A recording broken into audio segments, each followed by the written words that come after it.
ले लो, 5 परिक्रमा कर लो बच्चे की, 5 बार उसके सिर में छुआओ। इसके बाद इस रबड़ी को तुम खा जाओ, बच्चा एकदम ठीक हो जाएगा, तुम तुरंत ही मर जाओ। हम जीते रहेंगे तो दूसरा बच्चा पैदा कर लेंगे, बच्चे के लिए अपना प्राण नहीं देंगे। बाप ने कहा वही बात, बाप ने कहा कि हम दोनों प्राणी बने रहेंगे तो बच्चे की कमी नहीं होगी, बच्चे के लिए प्राण नहीं देंगे। भाई ने कहा कि कल को ये आधा बंटवा लेंगे, बड़े होंगे, विवाह होगा, गौर होगा, दुल्हन आएगी, आधा बंटवा लेंगे, खेती बाड़ी, घर द्वार, जगह जमींदारी, मर जाए ठीक है। भौजाई ने कहा कि जिसके सगे माँ, सगे बाप, सगे भाई जिसके लिए प्राण देने के लिए तैयार नहीं है, उसके लिए मैं अपना प्राण दूंगी, मैंने चाहे ऊपर पर। बाबा ने कहा बच्चा जब हम जुगुत बताए और आप लोग न कर पाए तो बाबा आपके आगे पीछे रोने वाला कोई नहीं है, आप ही लेते। और उसमें जहाज पड़ा नहीं था, उसमें जहाज तो पड़ा नहीं था। बाबा शंख निकाले, शालिग्राम निकाले, भगवान को भोग लगाए, भगवान को भोग लगाए। नाभ्यासी रंत्र चिवं कल्पना। बैल वाले बाबा है, बाघ वाली माई, तू कमाए कमाए लाओ, हम बैठे बैठे खाई। भोग लगाया, 5 बार परिक्रमा किया, 5 बार मस्तक में टच कराया। उसके बाद बाबा अपना गोविंदाय नमो नमः सब खा गए। कान ने कहा कि अब रहने दो, चिल्लाने को बहुत मेहनत किया। बच्चा ने चिल्लाना बंद कर दिया। और जब बच्चे ने चिल्लाना बंद कर दिया, बात खत्म हो गई। बच्चा बाबा के पास चल पड़ा। घर भर के लोग दौड़े, अरे भैया कहा कुछ नहीं, कोई हमारा नहीं, हम जान गए कि कौन हमारा है, कौन हमारा नहीं। बच्चा उस सब दिन के लिए उसी दिन से साधु बन गया, बाबा के पास चला गया। ध्रुव जी ने नारद जी को एक कथानक बताया कि संसार में कोई किसी का नहीं है, तो मतलब बताते हैं। नारद जी समझ गए कि चेला पक्का है, इसलिए नारद जी ध्रुव को उपदेश देने लगे।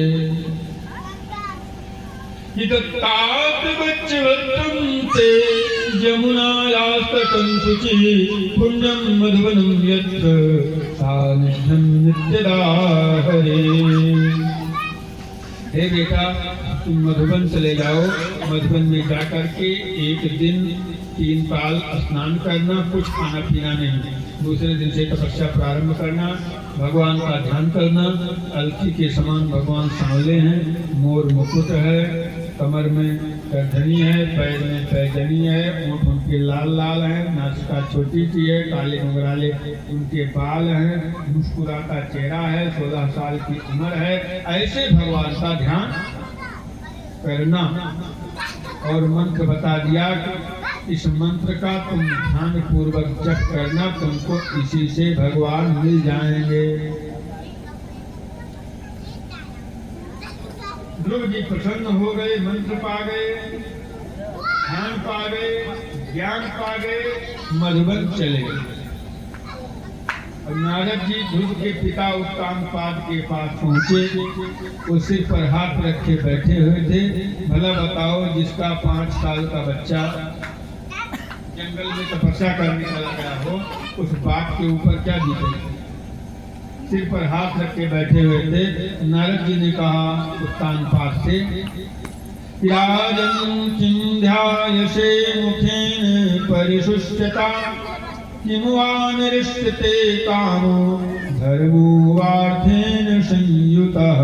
हे राजन, क्या ध्यान कर रहे हो? तुम्हारे धर्म, अर्थ, काम, मोक्ष में कहीं कोई बाधा तो नहीं आई? क्या चिंता कर रहे हो? उत्तानपाद ने कहा कि नारद जी, क्या बताऊं, मैं ऐसा त्रैण हूँ, भगवान हमारे पुत्र को भगवान जरूर मिलेंगे। जल्दी हो बच्चा भगवान को प्राप्त करके लौटेगा, चिंता करने की जरूरत नहीं है। उसी दिन से राजा भी राजकाज मंत्रियों के ऊपर सौंप करके स्वयं भी भगवान के ध्यान में लगे रहते कि मेरा बेटा भगवान का दर्शन करके सकुशल लौटा हो। उधर ध्रुव जी मधुबन में गए, वहां जा करके स्नान किया, 3 त्रिकाल स्नान कर किया, कुछ नहीं खाया। दूसरे दिन से तपस्या प्रारंभ हुई। भगवान का ध्यान करते मंत्र नारद जी ने बता दिया था वो जपते। पहले महीने में रात्रांते त्रिरात्रांते कपित वदरासन आत्मवृत्त्यनुसारेण मासं निर्चयन् हरिं। पहले महीने में 3 दिन 3 रात बीत जाते तो कैट खा लेते और बैल खा लेते। दूसरे महीने में द्वितीयम च तथा मासे खष्टे भक्तो दिनों। दूसरे महीने में छठाएं भी शीरई सूखा पत्ता सूखी घास पानी पीले बस। तृतीयम च तथा मासं। तीसरे महीने में नवमी तीसरे महीने में नवे दिन सिर्फ पानी पी लेते हैं और भगवान का ध्यान करते हैं।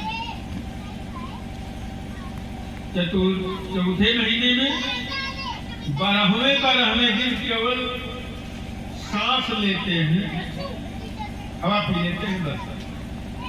पंचमी मासिनुप्राप्तो जितश्वासो निपात्मज। 5वें महीने में सांस लेना भी बंद कर दिया। तस्थौ अष्टांगुलिवाचला। जैसे पेड़ का ठूंठ खड़ा हो जाए वैसे ही ध्रुव जी बाएं पैर के अंगूठे के बल पर खड़े। 6वां महीना पूरा होते होते प्रलय मच गए। जितने भी रहते मधुबन में अपने भक्त को देखने की इच्छा से भगवान आए, हाथ जोड़ लिया। कुछ बोलना चाहते हैं लेकिन क्या बोले, न पढ़े हैं न लिखे हैं, लेकिन कुछ कहना चाहते हैं। भगवान ने अपना शंख उठाया, पशुपतांजलिं ब्रह्ममयीन तंबुना पस्पर्शबालं कृपया कपोले। अपना शंख भगवान के गालों से छुआ दिया। जैसे छुआया तैसे ध्रुव जी बड़े भारी विद्वान हो गए और भगवान की स्तुति करने लगे। योता प्रविश्य मम वाचमिमां प्रसूक्तां संजीवयत् किल शक्तिधर स्वधाम्ना। अन्याश्च हस्तचरण समरत्वगाधीन् प्राणान् नमो भगवते पुरुषाय तुभ्यं। प्राणान् नमो भगवते पुरुषाय तुभ्यं। हे प्रभु, आपने मेरी अंतरात्मा की सोई हुई शक्ति को जगाया, मैं आपको प्रणाम करता हूँ। बड़ी भारी स्तुति ध्रुव जी ने भगवान की किया। भगवान ने कहा, बेटा तुम 36,000 साल तक पृथ्वी का शासन करोगे और अंत में अपने भाई उत्तम के लिए तुम लड़ाई करोगे वृक्षों से, और अंत में मृत्यु के सिर पर पैर रख करके मेरे धाम को चले जाओगे, जिसकी परिक्रमा सप्तऋषि भी करेंगे। इतना कह करके भगवान अंतर्धान हो गए। ध्रुव जी अपने घर की तरफ चले, अपने घर की तरफ चले। राजा उत्तानपाद को उनकी बांदी ने जाकर के सूचना दिया कि महाराज आपका बेटा ध्रुव जो जंगल में तपस्या करने चला गया था वो लौट रहा है। राजा राज समाज सब जुटा करके ध्रुव की अगवानी करने जा रहे हैं। क्यों? ये भगवान की कृपा है। अभी तक राजा जा करके ध्रुव को देख भी नहीं पाए, गोद में उठा भी नहीं पाए, लेकिन आज राजा उत्तानपाद ध्रुव की अगवानी करने जा रहे हैं। क्यों? क्योंकि हे भैया राम कीन आपन जब ही थे, राम कीन आपन जब ही थे, राम कीन आपन जब ही थे, राम कीन आपन जब ही थे, राम कीन आपन जब ही थे, भयउ भुवन भूषण तब थे, भयउ भुवन भूषण तब ही थे, भयउ भुवन भूषण तब ही थे। जब हम भगवान के बन जाते हैं तो सारी दुनिया हमारी बन जाती है। जब हम राम के हो जाते हैं तो सारी दुनिया हमारी बन जाती है। जब हम काम के बन जाते हैं तो हमारा कोई नहीं है।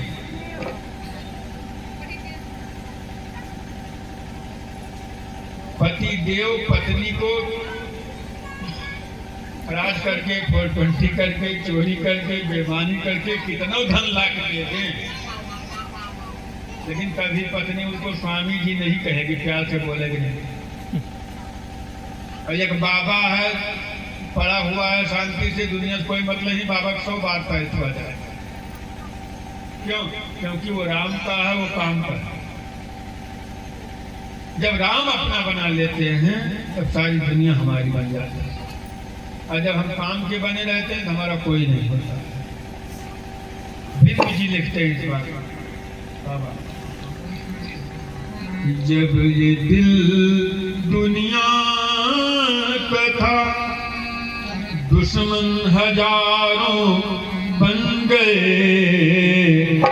जब ये दिल प्रभु को तारे बन गए, जब ये दिल दुनिया का था, दुश्मन हजारों बन गए, जब ये दुनिया का था, दुश्मन हजारों बन गए, जब ये दिल प्रभु को दिया, दुनिया के तारे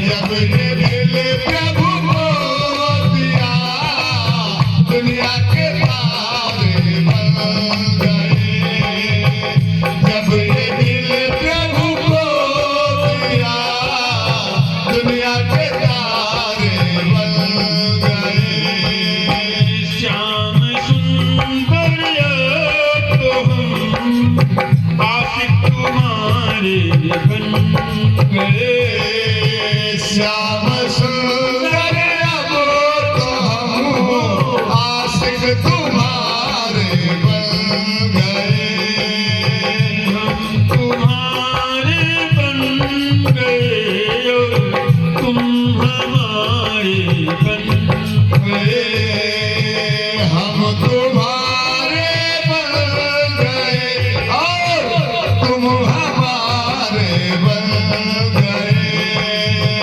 हम तुम्हारे बन गए और तुम हमारे बन गए, तुम्हारे बन गए तुम हमारे गए। जब हम भगवान के बन जाते हैं तो सारी दुनिया हमारी बन जाती है। हनुमान जी जब तक अंजना और केसरी के बेटे थे तब तक उनको कोई नहीं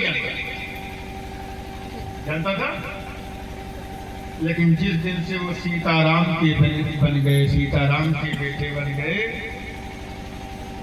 उस दिन से राम जी से ज्यादा लड्डू हनुमान गढ़िए चढ़ते हैं। बोलो वृंदावन बिहारी लाल की जय।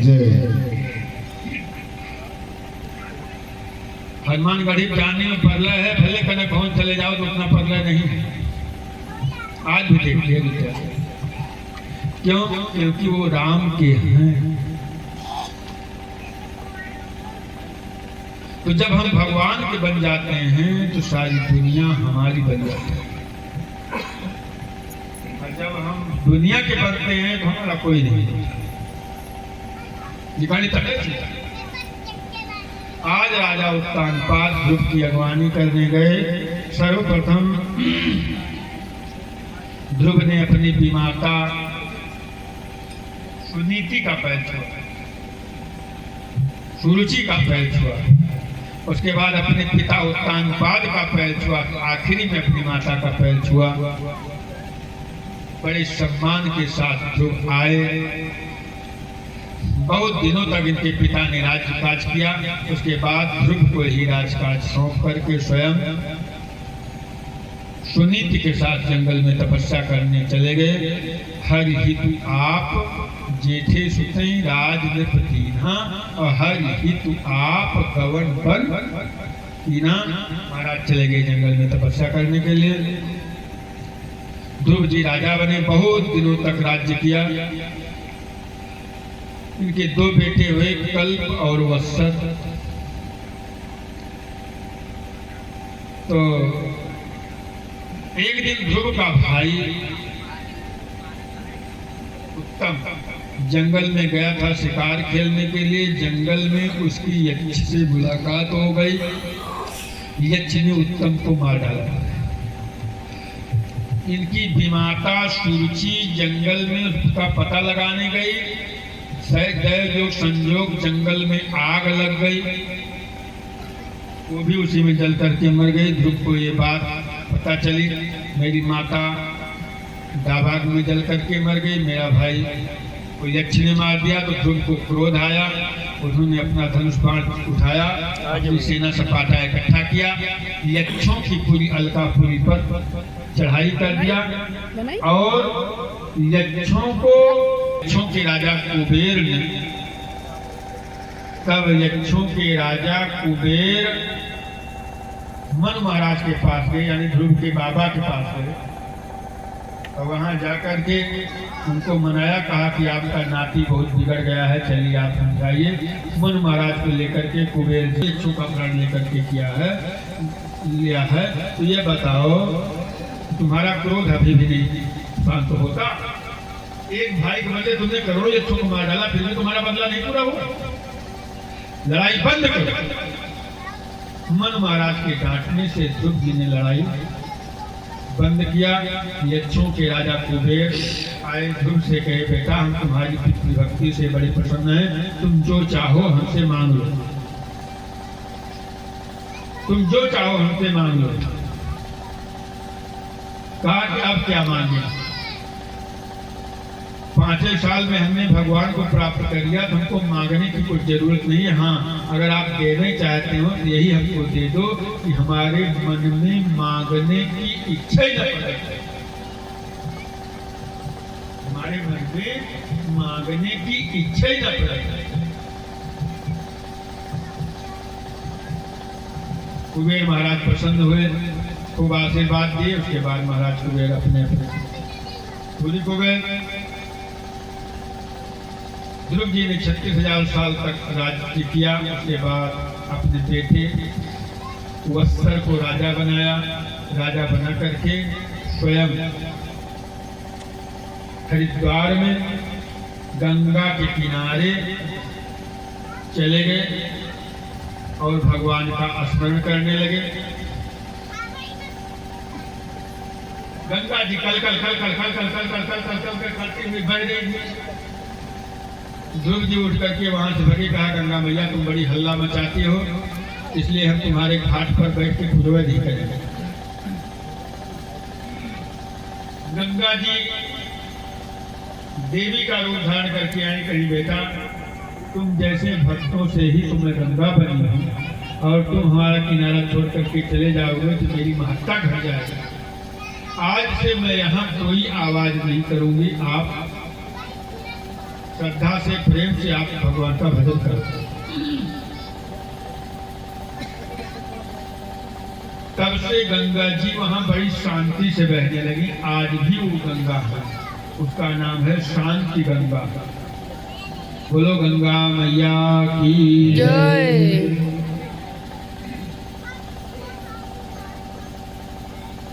उस जगह का नाम है शांतिगंगा। ध्रुव जी ने बड़ी तपस्या किया। अंत में विमान आया। नंद सुनंद आदि पार्षद ध्रुव जी को ले जाने के लिए आए। और जब ले जाने के लिए आए, मृत्यु देवी आकर के खड़ी हुई। कहीं भक्तराज ध्रुव, तुम मेरे सिर पर पैर रख करके इस विमान में चढ़ो। तुमको छूने की हमारी हिम्मत नहीं है, तुम हमको छू लो, मैं भी धन्य हो जाऊं, मेरी खोपड़ी धन्य हो जाए। मेरे सिर पर पैर रख करके आप विमान में चढ़ जाओ। ध्रुव जी विमान में चढ़ गए, मृत्यु के सिर पर पैर रख करके, और भगवान के परम धाम को गए। आज भी आप देखिए आकाश में उत्तर की तरफ सप्तऋषि मंडल के ऊपर एक तारा टिमटिमाता हुआ दिखाई देता है, उसको ध्रुव तारा कहा जाता है। बोलो भक्त वत्सल भगवान की जय, बोलो ध्रुव महाराज की जय। ध्रुव महाराज की कथा को जो सुनता है उसको भगवान के चरणों की भक्ति प्राप्त होती है। बोलो भक्त वत्सल भगवान की जय। ध्रुव के वंश में आगे चल करके ध्रुव के वंश में आगे चल करके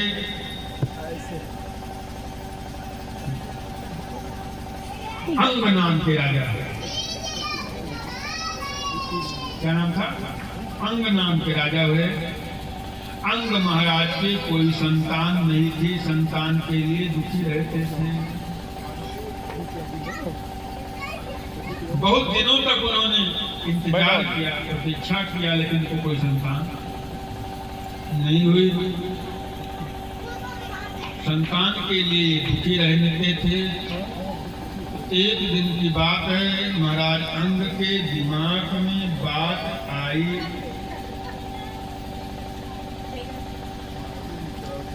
हम अश्वमेध यज्ञ करवा दें।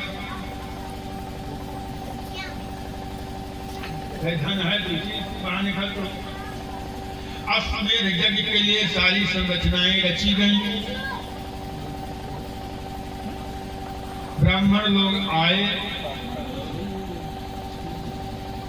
पूजन का कार्यक्रम शुरू हुआ। पहले जब आवाहन किया जाता था तो देवता लोग मूर्त रूप धारण करके आ जाते। बार बार पंडित लोग मंत्र पढ़ें, लेकिन कोई देवता आया ही नहीं। उसका मतलब अंग महाराज ने कहा कि हमारा आपका मंत्र बुरा है, या हमारी सामग्री बुरी है, या आपकी हमारी श्रद्धा भक्ति बुरी है, या हमें दोष है, या राज्य में दोष है, या धन में दोष है। देवता लोग यज्ञ का भाग लेने क्यों नहीं आए?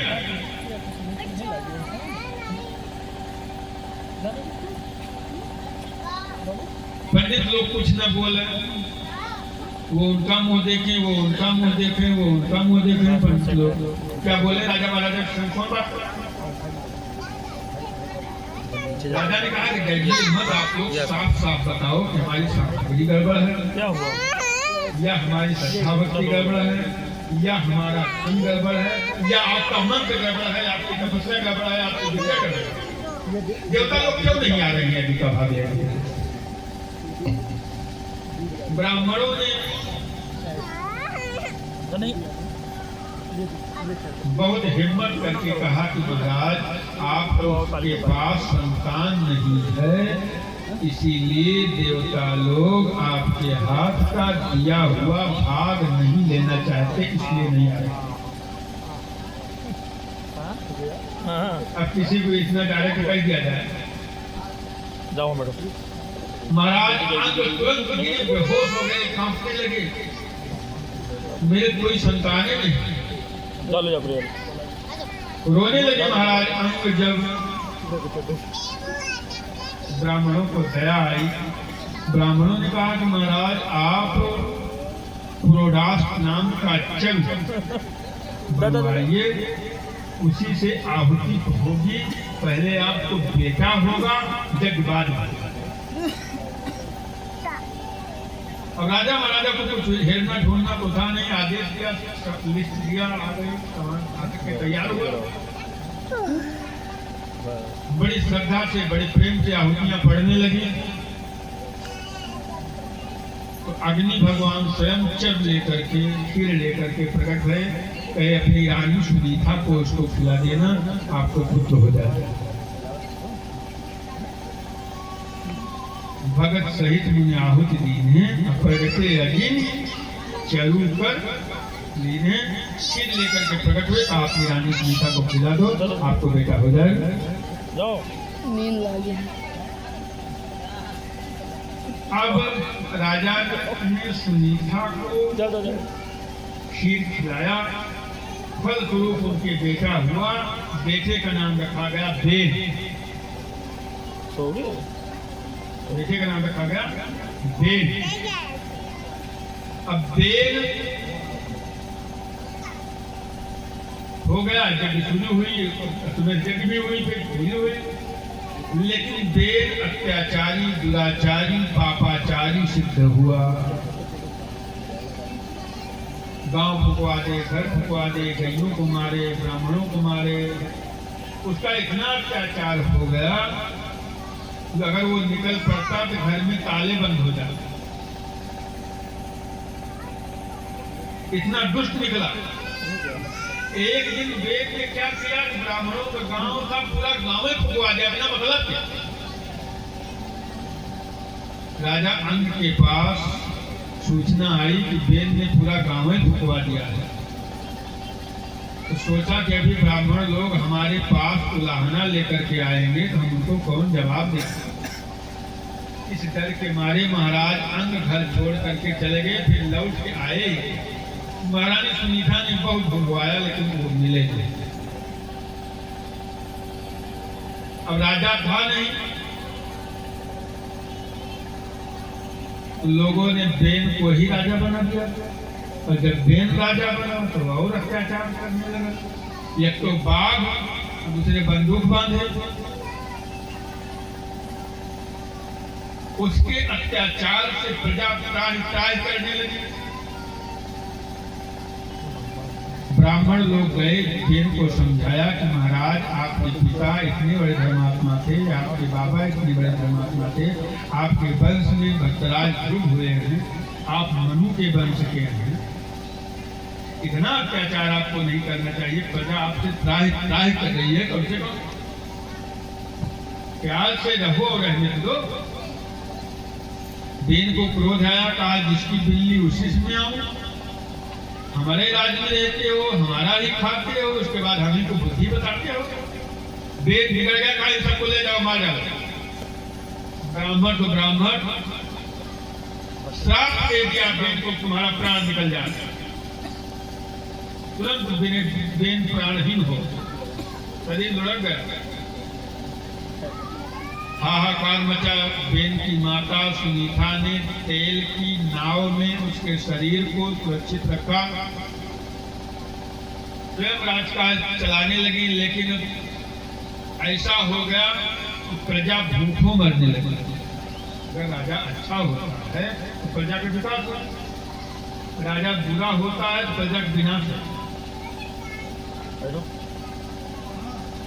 अगर राजा अच्छा है तो प्रजा का विकास होता है, और राजा बुरा है प्रजा का विनाश नहीं होता है।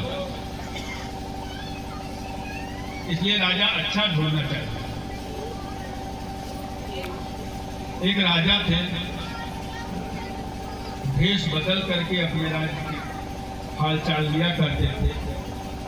एक दिन राजा घूमते हुए जा रहे थे खेत मेड़ के पास। एक मेड़ के पास एक बुढ़िया बैठी थी, वो अपना गन्ना रखा रही थी। गन्ना राजा पहुंचे, कहा माता जी प्रणाम। कहा भैया जी लेके रहा, सुखी रहा। अजय से माता ने आपसे बात देखती, उखान उखान सुनाए ना। अरे कहीं माई बहुत भूख लगा, कहीं भूख लगा, गन्ना चूल लिया, बर्तन दिया, कहा इस बर्तन में रस हुआ, रस पी गया। का बच्चा मुरकटा हुए पेटकटा ना हुए चाहिए। बताओ अखाने कि ना अखाने कहीं माता बहन कुछ घुट घुट बा कहीं जा दूसरा करना तोड़ लिया। राजा दूसरा करना तोड़ने के लिए घुसे। राजा सोचने लगे कि बुढ़िया की बड़ी कमाई है, इसके बर्तन में हमें लगता है 5 लीटर रस था, यक्का गन्ना में इतना निकला। और जाने कितने करना है इसमें। लेजर निकाला कहा खेत की लगान कम है, अब की बढ़ा देंगे इसकी लगान। खेत की लगान अब की बढ़ा देंगे। लगान बढ़ाना का सोचा, उसके बाद राजा ने गन्ना तोड़ा, आए ऐसे बैठे, अब की बार आधे रसे बर्तनों नहीं भरा, बर्तनों का आधे रसा हुआ। राजा ने कहा माता जी आप तो कहती थी कि पूरा बर्तन भर जाए, उसकी आधे हुआ। बुढ़िया ने कहा राजा के मन में कोई पाप आ गया होगा, इसलिए गन्ने का रस कम होगा। तो बेन के अत्याचार से जनता भूखों मरने लगी। अकाल, हइया, महामारी, प्लेग, कोरोना आदि आदि बीमारियां बढ़ने लगी। जमीन में इतना अन्न नहीं होता कि प्रजा का पेट भर सके। अकाल पड़ने लगा, महामारी पड़ने लगी, परेशानियां खड़ी हुई। सुनीता को बड़ी चिंता हुई। सुनीता बनाने ने ब्राह्मणों को बुलवाया। ब्राह्मणों से कहा कि महाराज बेन का आपने प्राणांत कर दिया है। बेन है नहीं, अब बेन जब नहीं है तो राजा के बिना राजभंग होता है, कैसे राज चले। अब आप राजा की व्यवस्था कीजिए। ब्राह्मणों ने कहा कि बेन का शरीर है, कहाँ है, कहा शरीर है, शरीर सुलाओ। शरीर निकाला गया। बेन की जंघा का मंथन करना प्रारंभ। बेन की जंघा का मंथन करे, मंत्र पढ़े, मंथन करे, मंत्र पढ़े। उससे एक काला काला ठेगना सा, छोटे कद वाला, बड़े बड़े दांतों वाला व्यक्ति प्रकट हुआ। पंडित लोग देखे, ब्राह्मण लोग देखे, ये तो राजा के योग जिसका शरीर ही नहीं है। हाथ जोड़कर पूछा महाराज मैं कौन हूँ, मेरा नाम क्या है, मेरा काम क्या है, मेरे लिए आज्ञा क्या है। पंडित लोग को क्रोध लगा, कहा निषिद्ध, हट जा। बार बार वो डिस्टर्ब करने लगा। पंडितों ने कहा भाग जाओ, तुम जंगल में चले जाओ, ये अपना कमाओ। तो बेन के शरीर से निकला हुआ निषीद कहा था ब्राह्मणों ने, इसलिए उसके जो संतानें हुई वो निषाद कहलाए। वहीं से निषाद की उत्पत्ति हुई।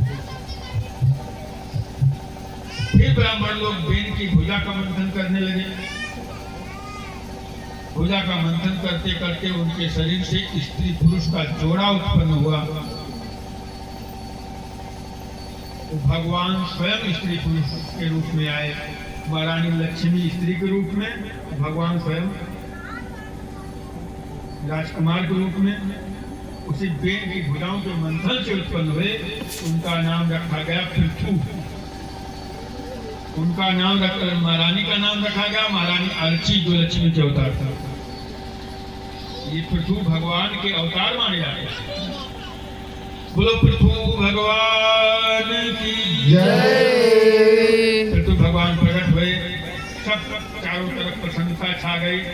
ब्राह्मण लोग प्रसन्न हो गए। ब्राह्मणों ने वेदों से कहा कि इनकी स्तुति करो। पृथु भगवान की वेद लोग स्तुति करने लगे। नमो नमो वाम मनसाति भूमये, नमो नमो वाम मनसैक भूमये, नमो नमो नंत महाविभूतये, नमो नमो नंत दयैक सिंधवे।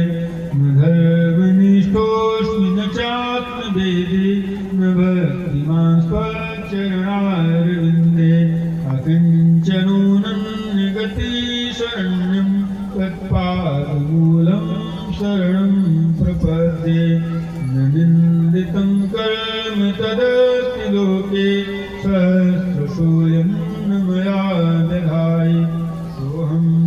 वसरे मुकुंद रंगान संप्रत्यगते स्तवाग्रे। वेदों ने बड़ी सुंदर स्तुति पृथु भगवान की किया। पृथु भगवान ने कहा कि आप लोग क्यों हमारी स्तुति कर रहे हैं, क्यों हमको प्रकट किए, कारण क्या है? अरे कहा महाराज, आपके राज्य में आपकी प्रजा भूखों मर रही है, पृथ्वी से इतना अन्न नहीं होता है कि प्रजा का पेट भर सके। पृथु भगवान को क्रोध आया, धनुष पर बाण चढ़ाया और पृथ्वी को मारने के लिए दौड़े। मेरे राज्य की प्रजा भूखों मर। पृथ्वी गाय का रूप धारण करके तीनों लोकों में भगी, अंत में खड़ी हो गई। कहा महाराज, आपकी यही इच्छा है मारने की, तो मार डालो। कहा ये बताओ कि अन्न तुम क्यों नहीं देती हो? पृथ्वी ने कहा कि महाराज, वेद के अत्याचार से जो कुछ भी हमारे पास उर्वरा शक्ति थी वो सब पाताल को चली गई। अब आप राजा बने हो, आप बछड़े की व्यवस्था कर दो और जो चाहो दूह लो। तो पृथु महाराज ने इंद्र को बछड़ा बना करके सातों अनाज रूपी दूध को दुहा, सातों अनाज रूपी दूध को दुहा। अब सब लोग बछड़े की व्यवस्था करने लगे। दैत्यों ने बल को बछड़ा बना करके सुरा आसो काड़ी रूपी दूध को दुहा। अप्सराओं ने उर्वशी को बछिया बना करके सौंदर्य माधुर्य संगीत रूपी दूध को दुहा।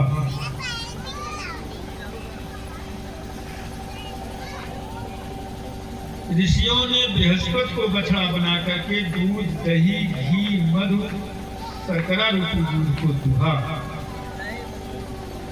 तब से पृथ्वी पर सब अमन चैन हो गया। पृथ्वी पर पृथु भगवान का शासन हो गया। पृथु भगवान ने खड़े होकर के पृथ्वी का दोहन कराया। उन्हीं पृथु महाराज के नाम के आधार पर इसका नाम पृथ्वी है। बोलो पृथ्वी मैया की जय। इसके पहले पृथ्वी नाम नहीं था, इसके पहले इसका नाम था मेदिनी, क्योंकि मधुकैटभ की मेदा से उत्पन्न हुई थी। पृथु भगवान ने दोहन करवाया, इसलिए इसका नाम पृथ्वी पड़ा। पृथु भगवान ने बहुत दिनों तक पृथ्वी का शासन किया। हर प्रकार का उनके राज्य में अमन चैन सुख समृद्धि थी। काले वर्षति पर्जन्यः पृथ्वी शस्यशालिनी देशो यम शोभरहितो ब्राह्मणाः सन्तु निर्भयाः तस्ते प्रजाभ्यः परिपालयन्त्यां न्यायेन मार्गेण महिषा गो ब्राह्मणेभ्यः शुभमस्तु नित्यं लोकाः समस्ताः सुखिनो भवन्तु। सब जगह सुख होने लगा, सब जगह समृद्धि होने लगी। पृथु महाराज के राज्य में परम शांति आ गई, सब सुखी हो गए। समय पर पृथ्वी पर वर्षा होने लगी, पृथ्वी पर धन धान उगने लगे, देश में कोई क्षोभ नहीं रहेगा और ब्राह्मण जो थे वो निर्भय विचरण करने लगे। बोलो भक्त वत्सल पृथु भगवान की। पृथु भगवान के पुत्र हुए जिनका नाम था विजितास्त्र। पृथु भगवान के पुत्र हुए जिनका नाम था विजितास्त्र। पृथु भगवान ने 100 अश्वमेध यज्ञ करने का संकल्प लिया। 99 अश्वमेध यज्ञ कर डाला। सवई यज्ञ में विघ्न आने लगा। इंद्र घोड़ा लेकर के गायब, जैसे जगह का कार्यक्रम शुरू होता घोड़ा गायब।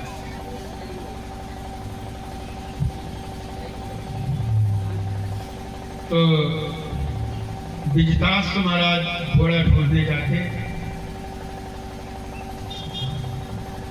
अंत में विजितास्त्र को घोड़ा नहीं मिला, धनुष पर बाण चढ़ाया, कहा कि जो घोड़ा ले गया होगा वही मर जाएगा, वहां अपने आप वहीं जाकर को मारेगा। इंद्र घोड़ा लेकर के प्रकट हुए, कहे महाराज हमको मजाक कर रहे हैं। घोड़ा दे दिया, फिर जगह शुरू किया, गायब। पृथु भगवान को क्रोध आ गया। पृथु भगवान ने कहा कि हम इंद्र को मार करके दूसरा इंद्र पैदा करें, इसकी मजाल है हमारी तरफ। प्रकट हो गए, पृथु को समझाया कि इंद्र ये नहीं चाहते कि 100 यज्ञ तुम्हारी पूरी हो, क्योंकि 100 यज्ञ पूरी हो जाएगी अश्वमेध यज्ञ तो इंद्र का सिंहासन तुमको मिल जाएगा। इसलिए यज्ञ का, पूजा का, पाठ का, हवन का, तर्पण का, मार्जन का अंतिम फल यही होता है मेरा दर्शन। मम दर्शन फल परम अनूपा, मेरा दर्शन होता है। सवई यज्ञ मेरे प्रकट होने से तुम्हारी पूरी हो गई, अब तुम यज्ञ करने के लिए रह गए। पितु भगवान ने वही पर यज्ञ का कार्यक्रम बंद कर दिया। अमन चैन से राज करने लगे, अपने बेटे विजिताक्ष को राजा बना करके स्वयं जंगल में तपस्या करने चले। तपस्या करते करते उन्होंने अपना प्राण छोड़ दिया, परमधाम को चले गए। अब विजिताक्ष को राजा बने, तो विजिताक्ष महाराज ने पृथ्वी पर इतनी यज्ञ किया, इतनी यज्ञ किया, इतनी यज्ञ किया, उनकी यज्ञ के पुष्पों के अवशेष से पूरी पृथ्वी पड़ी। इसलिए शास्त्र में इनका नाम प्राचीन बरहि के नाम से विख्यात हुआ। बोलो प्राचीन बरहि महाराज की जय। पुष्प को संस्कृत में बरहि कहा जाता है। उनके यज्ञ के पुण्य के परिणाम स्वरूप पृथ्वी यज्ञ पर, पृथ्वी पर कुश हो। इसलिए विजिताक्ष का नाम प्राचीन बरहि के नाम से विख्यात हुआ। प्राचीन बरहि न जाने कितने यज्ञ कर डाले, लेकिन उनकी यज्ञ की विशेषता थी कि हिंसात्मक यज्ञ करते। एक दिन नारद जी आए। नारद जी ने प्राचीन बरहि को समझाया कि जो तुम पशुओं की हत्या करके यज्ञ कर रहे हो, ऊपर देखो, देखा कहा जितने पशुओं को तुमने मार करके यज्ञ किया है वो सारे पशु तुमको खाने के लिए दौड़ रहे हैं। जब तुम वहां जाओगे तुम्हारी कौन गति करेंगे समझ नहीं पाओगे। ज्ञान योग दिया उनको, पुरंजन और पुरंजनी का आख्यान सुनाया, पुरंजन और पुरंजनी की कथा सुनाई। तब महाराज प्राचीन बरहि को ज्ञान हो गया और प्राचीन बरहि ने यज्ञ करना बंद कर दिया। हिंसात्मक है तो शास्त्र ये भी तो करते थे, हिंसात्मक है, बंद कर दिए वहीं से। उसके बाद प्राचीन बरहि के पुत्र हुए प्रचेता। प्राचीन बरहि के पुत्र हुए प्रचेता। प्रचेता ने प्रचेताओं को राज्य दे दिया, ये जंगल में तपस्या करने के लिए चले गए। प्रचेता के पुत्र के रूप में फिर दक्ष ने जन्म धारण किया। दक्ष की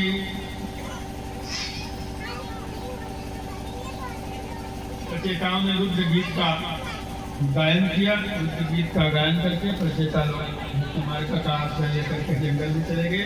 फिर दक्ष उत्पन्न हुए।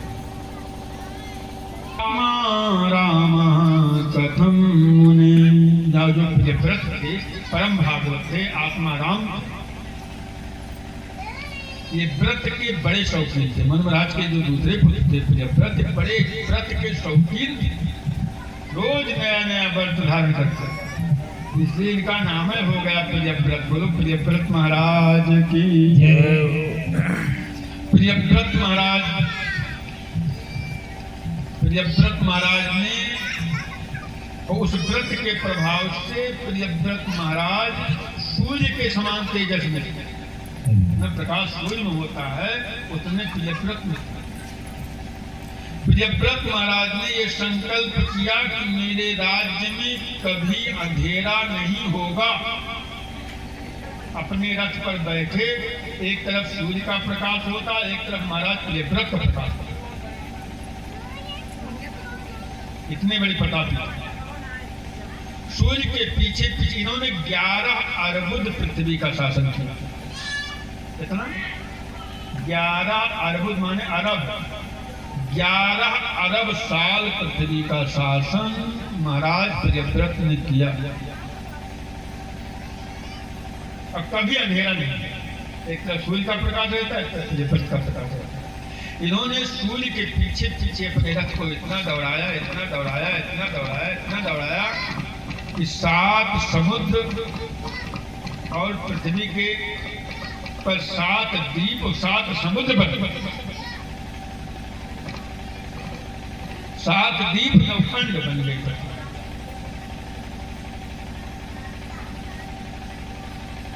जो इनकी रथ का पहिया था उसे समुद्र बना हुआ। अब सोच लीजिए कितना भारी इनका रथ का पहिया होगा। तो पृथ्वी 7 भागों में बंट गई। इनके 10 बेटे थे, 3 तो साधु बन गए और 7 पुत्रों को 7 द्वीपों का राजा बनाया।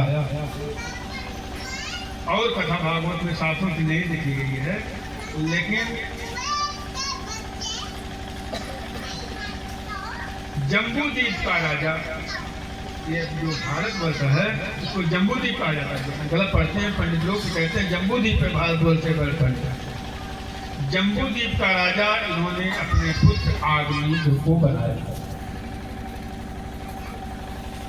बहुत दिनों तक इन्होंने इस प्रकार से राज्य किया। जम्बू द्वीप का राजा इन्होंने अपने पुत्र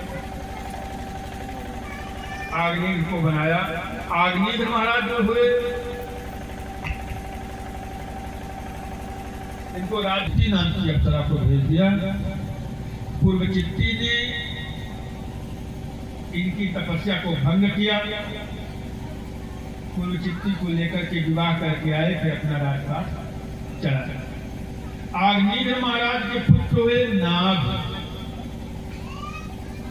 आग्नेय महाराज के पुत्र हुए नाग। नाग महाराज का शासन बड़ा सुदृढ़ था, बड़ा सुंदर था, लेकिन नाग महाराज की कोई संतान नहीं थी। संतान के लिए उन्होंने यज्ञ करवाया, बड़ा तपस्या किया। तब इनके यहाँ भगवान स्वयं ऋषभ देव के रूप में अवतार धारण किए। बोलो ऋषभ देव भगवान की जय। ऋषभ देव भगवान का प्राकट्य हुआ। ऋषभ देव भगवान के 100 पुत्र हुए। कितने? 100 पुत्र। इनका राज्य संगठित था, सब कुछ था। ये राज्य की जनता को केवल उपदेश के द्वारा उनका संचालन करते। ऐसे व्यासपीठ लगी रहती थी, ऐसे ही व्यासपीठ लगी रहती थी और सबको केवल उपदेश दिया करते थे। ऋषभ देव तो ये बताया करते थे, गुरुर्न सस्यात् जननी न सस्यात् पिता न तस्यात् सुहृदो न तस्यात् बन्धुर्न सस्यात्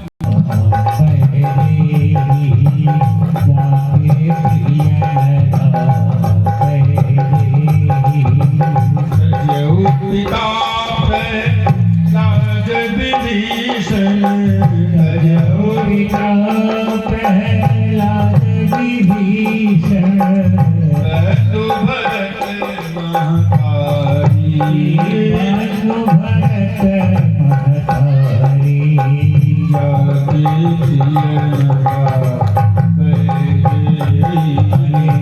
जाके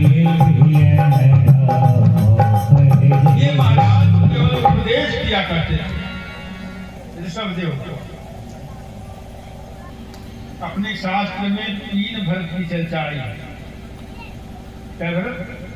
3 भरत की चर्चा आई है। एक भरत ये है सतयुग के भरत, तीसरे भरत हुए द्वापर के भरत, हस्तिनापुर के राजा दुष्यंत के पुत्र भरत, जिनके नाम पर हमारे देश का नाम भारत है। अब तीनों भरत एक से बढ़कर के एक।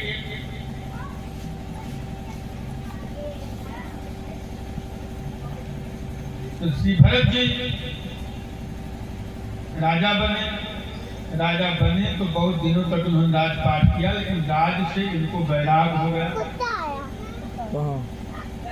राजपाट छोड़ करके चले गए जंगल में तपस्या करने के लिए। गंडकी नदी के जल में गले भर पानी में डूब करके भगवान का नाम जपते थे।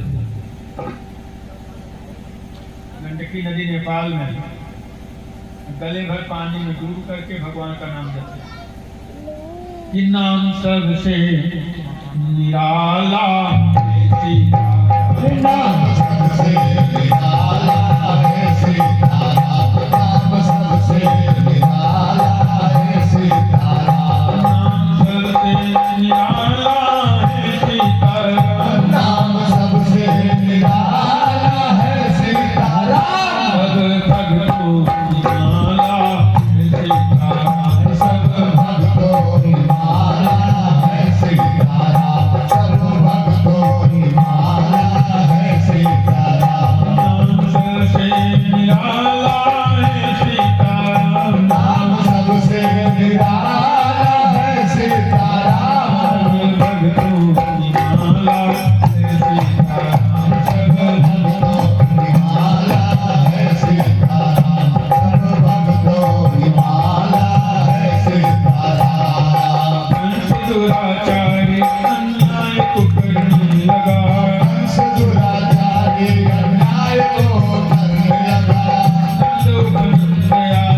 सकते व्रत वाला।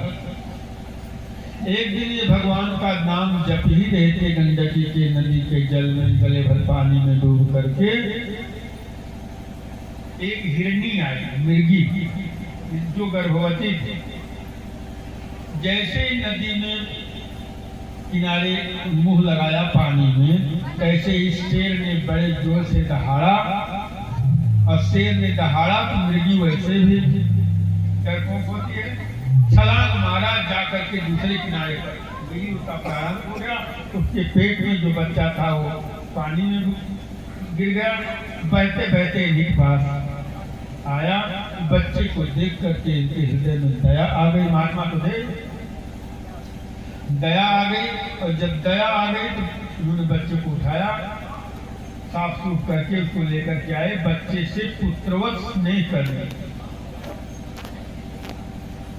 अब बच्चे मृग शावक के प्रेम में इतने व्याकुल हो गए कि एक क्षण भी उसको न देखते परेशान हो गए।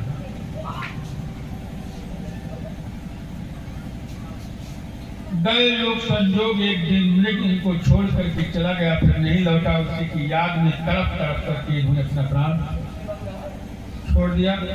जब इनका प्राण छूट गया, मरते समय इनका प्राण मृग शावक में था, इसलिए इनको अगले जन्म में मृग होना पड़ा।